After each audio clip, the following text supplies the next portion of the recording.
రాష్ట్రంలో కొత్త రేషన్ కార్డుల జారీకి బ్రేక్ వేసినట్లు జరుగుతున్న ప్రచారంపై ఈసీ వివరణ ఇచ్చింది. రేషన్ కార్డుల జారీని నిలిపివేయాలని తాము ఎలాంటి ఆదేశాలు ఇవ్వలేదని స్పష్టం చేసింది.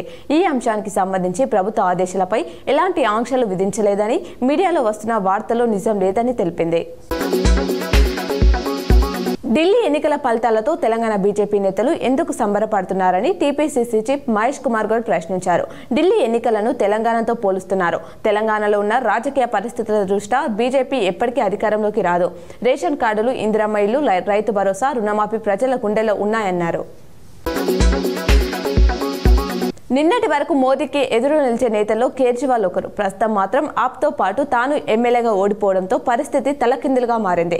పంజాబ్లో అధికారంతో పాటు పలు రాష్ట్రాల్లో అసెంబ్లీ స్థానాలు గెలిచి జోరు మీదున్న ఆప్కి ఢిల్లీ ఓటమి కోలుకోలేని దెబ్బ.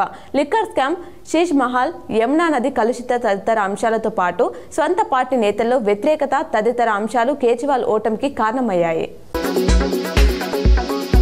అంబేద్కర్ ఓవర్సీస్ స్కాలర్షిప్ నిధులు విడుదల చేయాలని ఎమ్మెల్సీ కవిత అన్నారు. అంబేద్కర్ ఓవర్సీస్ విద్యానిధి పథకం కింద వివిధ దేశాల్లో చదువుకుంటున్న తెలంగాణ విద్యార్థులతో బీఆర్ఎస్ ఎమ్మెల్సీ కవిత జూమ్ మీటింగ్ లో పాల్గొన్నారు. వారు మాట్లాడుతూ కాంట్రాక్టర్లకు డబ్బులు విడుదల చేస్తున్నారు, కానీ విద్యార్థుల చదువుకు బకాయిలు విడుదల చేయడానికి మాత్రం డబ్బులు లేవా అని ప్రశ్నించారు.